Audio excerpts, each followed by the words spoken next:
And welcome to this episode of the Bullpen Cart. We are finally back. I am the G-Man, Jordy Cannell. With me is my man, the myth, the legend, the MVP of the Thunder Cup, Mr. Greg Piatelli. How are you? You know, Jordy, living the dream. Red Sox magic number is 3. Getting a little tight here, heading into a 4-game set with the Astros. But, The Stros. it's one of those things where I was listening to one of your last pods, and the Thunder Cup did not get a lot of not a lot of burn from you. Not a great job recapping it, but life goes on. Honestly, the thing that I want to jump right into after the Open is right away the race for last place. Your Phil's 1 game up. What's going on? Yeah, so it's been an interesting run for the Phillies. Going right into race for last place. We did say we'd keep you guys updated. We got a little help today with Clayton Kershaw getting a nice little W over the Giants. But the Phils right now, they're losing to the Nationals. But I was actually talking about it in Eagles Tailgate. They've done really well since the break. So the future's bright. The young stars are doing very well. It's all about youth. Record? It's what? What's their second half record? I'd have to look that up, but I think they're only like 5 games under 500, which compared to their 32 games under 500 for the season. Sorry, I was trying to do reverse negative number math here. But comparatively to the whole season, it's a lot better. They're still, they're I've talked about this a lot throughout the season. They've scored a lot more runs than a number of teams in the National League. They're actually 4th to the bottom in the NL, including those pesky Pittsburgh Pirates. You've seen the Tigers, which is a team we frequently used as a cold team, really slipped down, and they've actually just moved ahead of them by a half a game, with the Tigers losing this afternoon. Yeah, I saw that. So now there's 2 teams that are below the Phillies, which is huge. Yeah. And, going into the last month of the season, I believe you and I were predicting out the schedule here, and there's a lot of W's on here that I wasn't far off. I was being really optimistic. It was mainly because they just swept the Marlins. Yeah. And I wasn't too far off. You really weren't. You really were. So, nice job. Well done. Yeah, but I guess cockiness has its privileges. So you got tonight, Friday, Saturday, Sunday, huh? Yeah, you got this, and then I believe the Phillies have the Mets this weekend to close it out at home. I'm going to try to go to 1 game, potentially Friday, potentially Sunday. Harvey, and Syndergaard? Which one? You're facing Harvey, DeGrom, and Syndergaard. That's tough. Yeah, I haven't seen Syndergaard in a while, though, so that might be fun to try to go check out. And Harvey, you don't know what you're getting out of him, so we'll see how that goes. But yeah, second half, obviously our boy Rhys Hoskins has done a ton for the Phillies and for the future, and kind of brought everybody back into it. And Aaron Altair, of course, has had a great year. He was hurt for a while. The pitching actually started to really get it together, which is what they needed. Aaron Nola really leading that charge. So, next year could be bright. Jorge Alfaro is taking over that platoon spot for Aaron Knapp, and it kind of came out of just nowhere because Aaron Knapp got hurt. And now Aaron Knapp's back with the 40-man roster. They have a lot of expansion and whatnot, so they can have 3 catchers. But yeah, I'm excited. We don't want to look ahead to 2018, but as a Phillies fan, that's exciting. But we still got a lot of work left in this season, and just a quick housekeeping note. We apologize for those that waited for this most recent episode. We had a lot of technical difficulties, and then I was away for work. So we really appreciate you guys hanging on. If you caught the Fun V Tailgate, our football podcast, in the interim, thank you. But yeah, excited to talk about baseball this final couple days of the regular season. Get too far into the playoffs, because hopefully we get back at the beginning of next week for a playoff preview. So the playoffs start what? Tuesday, Monday? So if there needs, I guess technically, if there is a game 163, that's still regular season. That would be Monday. I don't know who goes first, if it's the NL or AL, but the first wild card game is Tuesday. Then Wednesday is the other league's wild card game. Traditionally, I think the AL goes first, but then the division series start that Thursday, and it's usually the team that just played. I think they have to play the top seed, play the wild card game, kind of adding not insult to injury, but in that same regard of keep going and bang bang, you're still on the block. So I know we wanted to avoid this, but I have a quick bleacher creature. Oh yeah, no, we can do some bleacher creatures. What do you got for me? So breaking story that happened earlier today. Yeah. Yankee fans were thrown out of Yankee Stadium for cheating. Oh yeah, did they get the Apple Watches out? So they were yelling pitch locations to good old Gary Sanchez. They were doing what to Gary? They were giving him pitch locations. Oh, just what were they going? Left, pointing left, right. So how is he noticing this? Wait, hold on. Is it he's in the right hand, the right-handed batter's box, and it's people in foul territory? Explain this to me. So the guys behind home plate, right? They got the little TV monitor. Yeah. They're watching. Oh. They're watching the catcher set up, and then they would scream to Gary Sanchez, "He's set up on the left, set up on the right." Oh shit, that's not cool. It's not fun at all. So he was like, so Gary Sanchez runs on first and third. He's up at bat, and these two guys behind home plate are screaming out, "You set up outside, set up inside." So he knew exactly where the pitch was going to be. And based on that, I'm sure you could figure out what type of pitch it would be. So finally, the home plate umpire stopped, turned around, and kicked the two guys out. Wow. This is breaking news. Greg on the scene. He knows. He's like, they were just shooting outside, outside, and Sanchez was like, I didn't notice it at first, and then I realized what was going on and started to Yeah, right, Gary Sanchez, cheating Yankees. Anyways, quick playoff update. The Cubbies look like they're going to finally clinch a spot. It's been a while. The only team that we're waiting on, because every team has clinched, I guess with the exception of the American League and National League, second wild card position. But it pretty much looks like the Twins are going to wrap up the second wild card position because I'm not sure the Angels are going to catch them with how many games are left. And then from there, magic number's 1. What'd you say? I think the magic number's 1. Yeah. I think they would have won last night had the Angels lost, but the Angels won. So if the Angels lose, the Indians are beating the Twins right now. So if the Angels lose tonight, I think the Twins get the second wild card spot.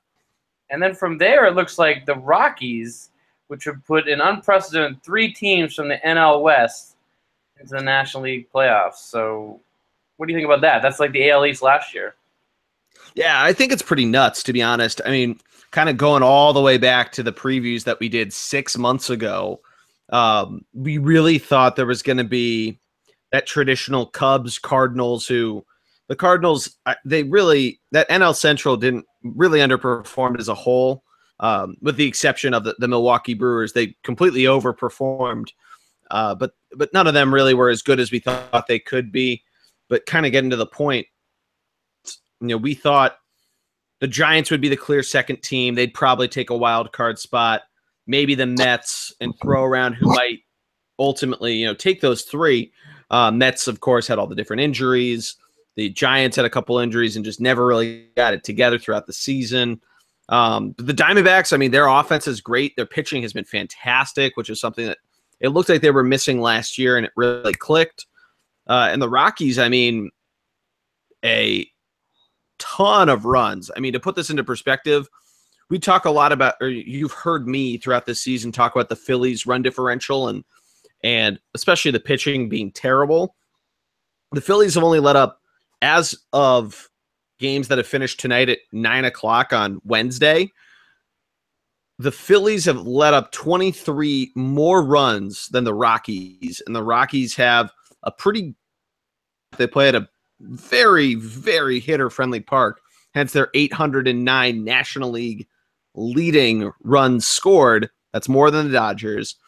But they've also, I mean, to put that into perspective of what Coors Field can do, that's 180 more than what the Dodgers pitching staff has let up.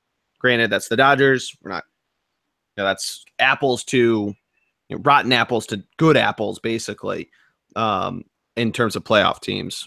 We can get into other teams much more, but that's a different podcast. But yeah, I mean, it's nice to see the Rockies get there. They have a lot of those different players, Nolan Arenado being the guy leading the charge, that kind of fall out of the recognition. We talk about this a lot about Mike Trout, but that West Coast, being on the West Coast kind of gets you overshadowed by the East Coast players. And it's nice to see them get their due. On that same note, it's kind of a bummer that the Angels couldn't pull it out. I'm pretty sure Mike Trout's never been in the playoffs, which is crazy when you think about it. Yeah, no, that's a shame. I mean, it's a real shame. And you're talking about a guy who somehow won the MVP last year despite Mookie Betts carrying his team to the playoffs. But I'm definitely not still bitter. But no, I mean, you want to see the best and see how they perform in the playoffs. And, too bad he got hurt again, and too bad he couldn't complete another year. But I'm sure he'll get some AL MVP votes, anything that takes away from Aaron Judge. But, honestly, Jordy, it's like you said, a lot of young talent in the league. And, you're noticing it all over, not just baseball, but so many different sports. There's young talent everywhere, which is exciting and really a good changing of the guard for us. But moving on here, the big story that I want to keep an eye on is the Giancarlo Stanton 61 watch. He's had 3 home runs in the last 10 games, which has put him at 57 for the year. Now, I'm no mathematician, but 3 games left, needs 3 home runs. What do you think? Well, let's look at it. So they had a nice little run. They were at Coors Field, which we just talked about it. It's very hitter friendly. We could have seen. Correction, he has 4 games left at home. Yeah, all at home, which we've seen what he does at Marlins Park.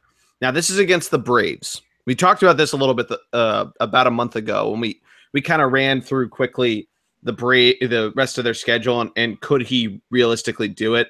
The Braves pitching staff, nothing really to write home about. There's not a ton there. It's very young or a lot of old and moldy arms. But let's look at who he's facing. Who has not had a good year. You got a couple different younger guys. You got Luis Gohara and you got Lucas Sims. Sims has played a little bit longer throughout this season. He's 3-5. Then you got R.A. Dickey, the knuckleballer. And similar to Heron, a guy obviously won the Cy Young when he was with New York a few years back, but he hasn't been the same since he went to Toronto and that completely unprecedented trade. I mean, he only needs 3 home runs in 4 games against subpar pitching. We could see it happen. I'd love to see it happen just because guy's unreal. Are you rooting for 61 or are you just rooting for 60? 60 would be fun to see. 61 would be cool because it's a guy that really isn't connected to any of the stuff that we saw in the steroid era. At least match that. 62 would be great because then steroid connection. He actually beat the 61 asterisks. But it'll be fun to see. I mean, that Marlins team, we've seen them underperform for a lot of it. We thought maybe they could kind of float around 500, and now they're 10 games under. They could finish 6. So, I mean, we'll see how they finish out. 3-game series against the Braves, though, that certainly helps. If you want to try to go check it out, we like to look at the prices we see on ESPN. The most expensive game, $12 on Saturday and on Sunday. And there's quite a lot of tickets to see on Sunday, October 1st. Maybe football has something to do with that, maybe not. But question, Jordy, do you think that he deserves the NL MVP? That's an interesting question. You have a lot of different players who played incredibly well this year, but were hurt. He actually was hurt for a little bit too, but he I mean, 61 home runs, or if you assuming gets there, I mean, even 58. Well, I mean, look at it right now. He's first in the National League in home runs, second in RBIs, second in runs, seventh in walks, first in slugging percentage. He's got the best wins above replacement. You know, he's up there in virtually every category. Exception of average, but he's not that far off. Yeah, I think I mean, you hate to say we have to see how the rest of the season goes because they don't like to use that at all. You got guys though like Charlie Blackmon, who's right there with batting average and home runs. He's not going to be there with RBIs because he's a leadoff hitter who is, granted, if you remove Stanton, he's only 3 home runs behind second place in the National League, tied with his teammate Nolan Arenado and Paul Goldschmidt. For the most complete season, you almost have to give it to Stanton, but things like Blackmon, like Arenado, who's leading the National League in RBI, or even you could say Anthony Rizzo, who had a really rough start to the year and arguably carried his team to the playoffs. I mean, you just talked about your lack of bitterness about Mookie Betts last year, but that kind of shows that there is value in that and that people don't forget that. So it'll be interesting to see how they vote. I mean, we've seen players like an Albert Pujols 11 years ago who basically carried the Cardinals all the way to a World Series run, and Ryan Howard still came away with the NL MVP, and the Phillies missed the playoffs by like 5 games that year. So, it could easily be Stanton. Chicks dig the long ball, so do the voters. So we'll see how it goes. Wow, Jordy, look at you slipping that one in there, huh? I mean, the catchphrases are a catchphrase for a reason. I'll say that. Yeah, man. So give me your hot player of the month for the whole month of September. I mean, it's got to be Francisco Lindor, right? It's got to be that guy during the Indians' run, which they're still kind of on. It's unreal. I'd have to get the actual stats in front of me, but the Indians easily the hottest team of September. They've only lost, I think, 2 games in a month. Francisco Lindor, it was funny. We talked about it in the middle of that streak, how Lindor wasn't having the season that everybody expected him to do and just exploded on the second half of that record-setting run. Do you think the World Baseball Classic had anything to do with his slow start? Maybe. I mean, you also seen pitchers who didn't necessarily have a slow start or didn't necessarily have that sort of that lack of production at the beginning. You saw guys like Anthony Rizzo and Chris Bryant who had slower starts. Really, that whole Cubs team who didn't play in it at all. So not necessarily. Competitive baseball, at least playing competitive games, certainly helps get the competitive juices flowing and can help you start off very hot. It's possible and sort of the bummer of how it all ended for him, and big win for the U.S. Not a big deal. Not a big deal. Not a big deal. But yeah, to answer your question, I'm not entirely sure because we've seen it go both ways. Yeah, I mean, I definitely think that's a great choice. I personally am going to go JD Martinez, who since going over from Detroit over to Arizona has really not only solidified himself as a pretty good candidate in the offseason to be picked up by one of these major teams here, but also positioned himself to pretty nicely on a playoff team and help propel Arizona into that first wild card spot. Yeah, that's a really good point. Because we talked about this for a while of how could now it seems like the Rockies and the Diamondbacks are going to get it, but the Diamondbacks needed to do something to not let that gap close, and they got him. And I mean, you're absolutely right. Where he goes in the offseason and kind of getting his name out there, because Detroit's a big enough name and they've been around for long enough, at least in the Justin Verlander era, or what was the Justin Verlander era, I should say, that getting his name out there alongside, the bigger names, Miguel Cabrera, and so on and so forth, is nice, especially when you got a lot of money on the table. Yeah, but, I mean, in terms of, even like he's leading all of Major League in the month of September. He's leading RBIs by almost 10. He's batting over 400 for the month. He's doing it with the long ball, 15 home runs, also league leading. And he's just he's been putting up unreal numbers, like you said. Someone's going to show him the money. He's already been linked to the Red Sox, just like every big free agent always is. I was going to ask you because the Yankees have a catcher, the Nationals don't, the Dodgers don't really. I mean, do you think are the Red Sox easily the front runner for him? I mean, he hasn't even playing outfield with them a little bit though. He could. I mean, he's played multiple positions. Yeah, that's a good point. They don't need an outfield. You're right. They don't need an outfield. You're right. Yeah, I mean, they.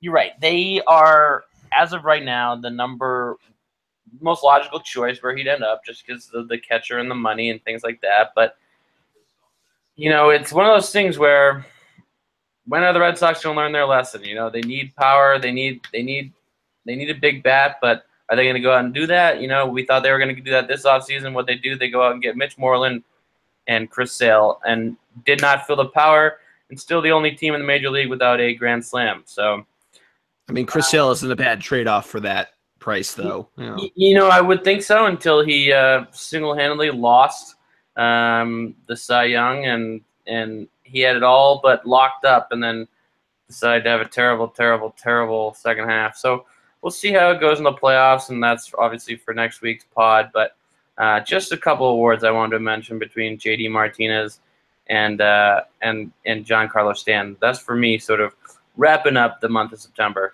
Yeah, and then on the pitching side, I mean, you kind of alluded to it, but Corey Kluber's single-handedly brought himself right back into the Cy Young Award talk. Jason Vargas, despite the fact that he's had kind of up and down second half, is right there in wins, but not really in the rest of the stats. His ERA ballooned, which was something we kind of talked about at the All-Star break of whether or not that happened. On the other side, I mean, despite being hurt for part of the year, Clayton Kershaw dominating the National League. Scherzer, I mean, he's still right there, and he's certainly right there with strikeouts. So similar to the MVP vote, it'll be interesting to see how that goes for the actual award. Yeah, I mean, it definitely will be interesting, and I personally think that Kluber is probably going to take it just because of the way things shook out here. But Jordy, not bad. Your boy Cole Hamels. I'm just kidding. You're terrible. No. But, I mean, even guys like Carlos Carrasco and a couple of those Cleveland starters who, they stepped it up big time. Both of them sort of during their thing. It's definitely one of those things where, they're gonna be a team to reckon with, and it begs the question here. The big question that's going around Fenway Park and going around Boston here is a couple things. But for starters, the Astros and the Indians. How important is it, do you think, is the number one spot in the playoffs? I think it's huge. I think so. The Red Sox are entering a 4-game series with the Astros, and all they need, their magic number is 3, maybe 2, I think. And the big question is, are the Astros going to play their stars? Right now, Verlander pitched tonight. Verlander, by the way, in September is a .57 ERA. He's been crushing it, but the point is that they pitched tonight. They pitched him tonight. Will they short rest him, try and lock up the number one spot? Will they turn around and try and play their starters, or will they give Altuve and some of those guys a rest? Will they do like a play them in the first couple games, rest them in the second? What can I expect as a Red Sox fan? What can Red Sox Nation expect in terms of the type of talent and competition they're going to be seeing in the next 4-game series, and how important is the number one seed for these two teams? So I think it's a pretty big deal. I mean, at least on the pitching aspect, you're not going to see him unless Cleveland somehow really falls off, which they're playing. Finish up with the Twins tomorrow. Then they play the White Sox to close out the season. So really not anybody to be really worried about if you're a Cleveland fan, especially how well you've been coming down the stretch. But that's why, as an Astros fan, I think you really need to go into Fenway. You need to take this seriously. you've already got through at least next Thursday. You get 3 days off to kind of rest up. You're going back to Houston. You got all that emotion that we talked about with everything that's happened with Hurricane Harvey. I think you need to go and try to win this because while Cleveland's done very well on the road, they're by far one of the best road records. A lot of that comes back to the win streak. You need to get something, assuming both win their respective divisional series, which if they're 1-2, the Red Sox, unfortunately for you, cannot surpass them. They're 7 games behind. But the way that assuming they both get to the ALCS, you start that in Houston and say Cleveland rolls through in the first round or the divisional series. They win in 3 games. I mean, you saw this with the most memorable team I can think of that had an unreal September and went right into the playoffs.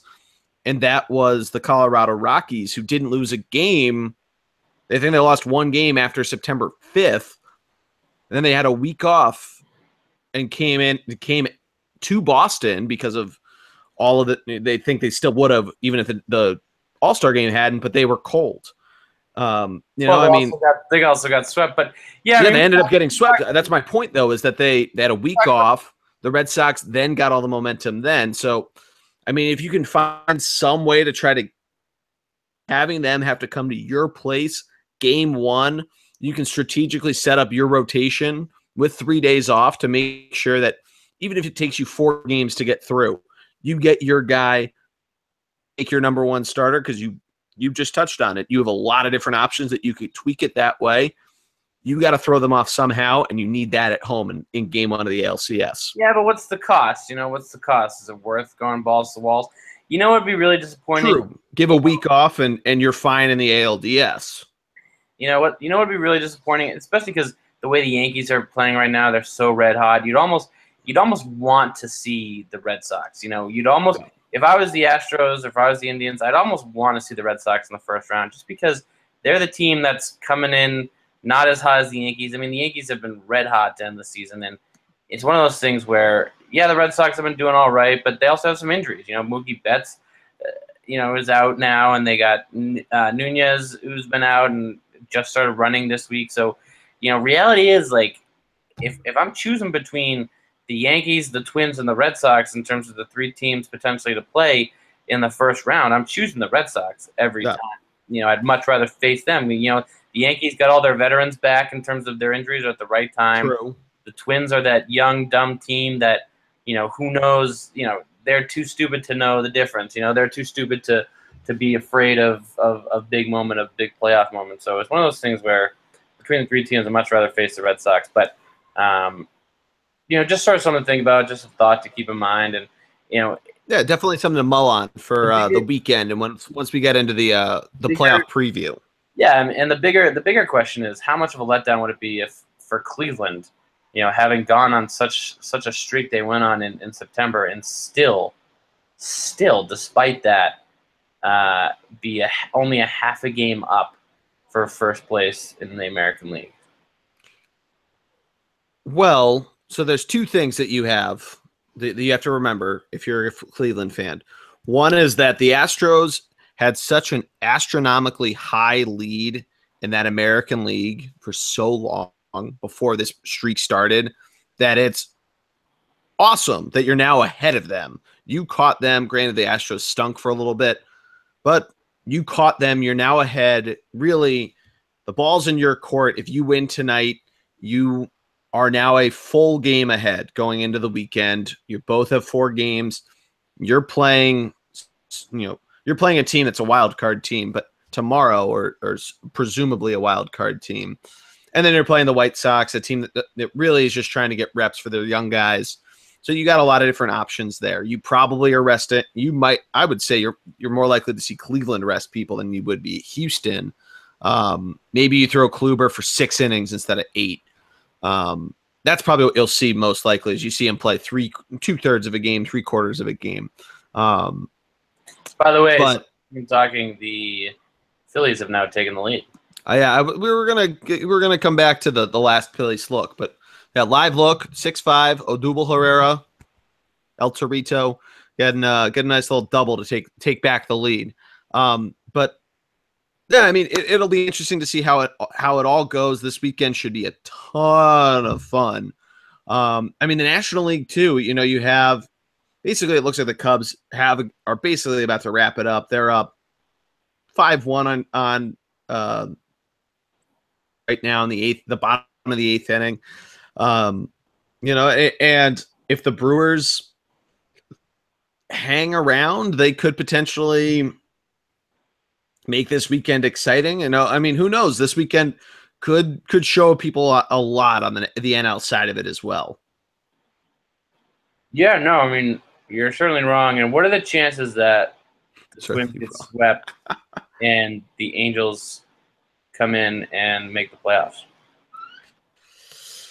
Yeah, so I mean, that kind of comes back to the, who's really doing what this weekend.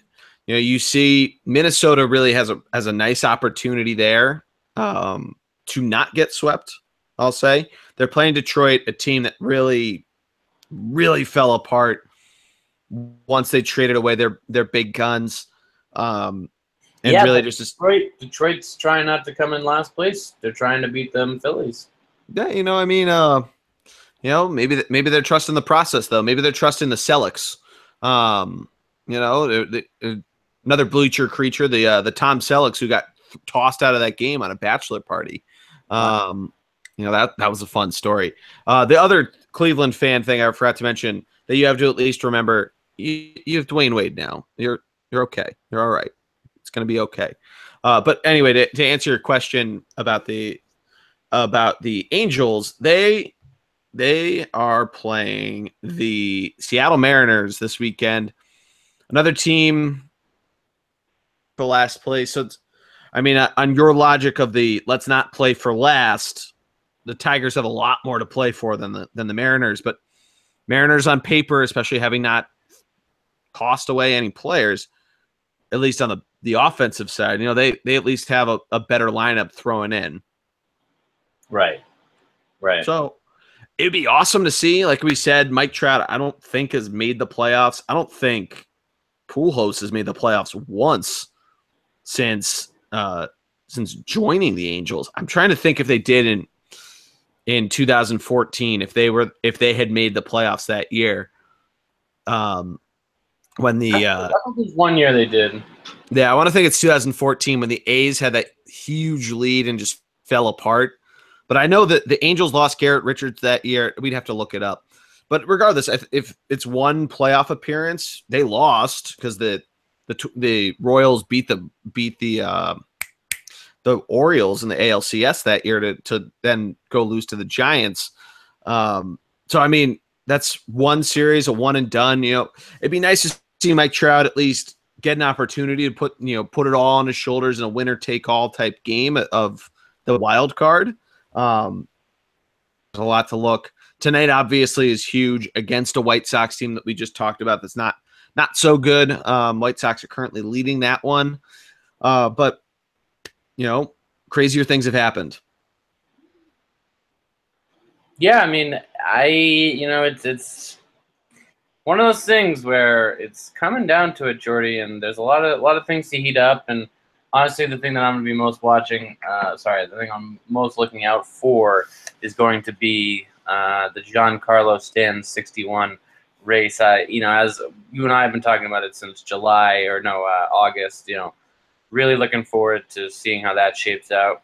My biggest thing that I don't want to see happen is Aaron Judge doing anything good for the last 3 games or 4 games, whatever they have. What's your take on the Aaron Judge September? It's like we gave him the reverse curse quickly, and then I'll give my lookout for this weekend. I think it's because he's I think it's because he's a Yankee. I think it's because he's a rookie. You're talking about the East Coast bias earlier, but I really think that's the sole reason why he's getting so much love and attention. Because you're talking about a guy who could barely tie his shoelaces in the month of August and even July for that matter, and all of a sudden he turns around, puts a pretty good month together, and now everyone's saying he's going to win the MVP and the Rookie of the Year. I mean, that's just absurd if you ask me. But I'm not biased. I think Altuve or someone from the Astros really should get it. Judge has been the name all year just because he's a Yankee, and we talked about it in the AL East pod. I was talking about how baseball really isn't fun until the Red Sox and Yankees have a little rivalry going, and it's good to see the Yankees finally doing their part because the Red Sox have been carrying the rivalry for so long, and it's time for the Yankees to step up, and this is a good year for them to do so. I think on a personal level, I think Judge with his gap teeth should not win the MVP, but that's just me. Yeah, I mean, no, you hit it there. You want to see the complete season. It'll be interesting to see. I mean, 50 home runs isn't too bad, but yeah, to wrap things up, my game action a little bit. I think we talked about the last dog I had at that Cubs Phillies game, so nothing to report. But look out for the next podcast if I've gone to a Phillies Mets game this weekend. But for me, what I'm looking out for, I mean, are all these races. See how everything shakes out. I mean, it seems like we could almost have a non-weekend aside from that Brewers Rockies final weekend. I will say, having experienced that a couple times, about 12 years ago, before the Phillies started winning the NL East, when they were right there in the wild card, and then sort of just fell apart right at the very end of the season. One day it came actually down to the last day. It is exciting. It's really gut-wrenching when it's not your team that comes out for it. So my best to fans of the Colorado Rockies and the Milwaukee Brewers for all of your rooting endeavors this weekend for your teams. Hopefully your respective football teams can pull it out. I guess the Brewers have the Packers tomorrow night, Thursday Night Football, so you may already be celebrating or not. But, the wild card race, and we talked about this before, the second team has certainly added a lot of drama for it, and we're seeing it right here. So, what's crazy, Jordy, here? What? So what happens if the Red Sox and Yankees end up tying for – what happens if they end up tying for the AL East? So because they're both in the playoffs, there's no game 163. It's whoever won the season series gets the division. Okay, so that's what I thought. That's what I thought it was. That's really what I thought it was. But the only way there's an extra game is if there's a playoff spot up for grabs. Okay, that's what I thought it was. But someone was telling me that there's a chance the Red Sox could have a playing game for the division and then an elimination game the next night. No, yeah, it's all elimination games. If they're both in the playoffs, whoever beat the other more gets the spot. Okay. Yeah. Yeah, so, I mean, it's one of those things, 3 games up. Red Sox, you never know, but it looks like they're on their way to win tonight. I mean, only a 5-run lead now with well, the Yankees are winning too, so, it'll be interesting to see how the weekend goes. They're playing the Blue Jays. The Yankees are, I should say. A team that kind of had a disappointing year, so it could be they might be playing for something. They might just be playing spoiler and knock them off. But I think basically tonight puts them at a dormy. So all you need to do is win one game if you're the Red Sox. I think. Yeah. Maybe win 2 games, or they win 1 and the Yankees lose 1, and you're good. Something that's not looking good. Sale got roughed up again last night, and not a good couple games for him. What was it? 3 homers last night. Yeah, man. I don't know. Yeah. I don't know what his deal is. I'm not sure I don't know if they should pitch him in the last series. I don't know. I was going to ask. You think just shut him down and rest him up for the playoffs? Give him the week off. I mean, they got David Price. They got to get some innings in before the playoffs. They got work. The Mets did that last year, and it almost worked. I mean, they went pretty far. I would say it worked. Well, not last year, not 2 years ago. Yeah. But anyways, I mean, the point is, big thing looking into this weekend. Go Phils. Hopefully you guys don't come in last. I hope the Panda comes in last. He dooms another team. I hope Aaron Judge goes 0 for 100, and let's go Sox. Let's hope they wrap this up in the first couple of games here. Yeah, it'll be fun to see that.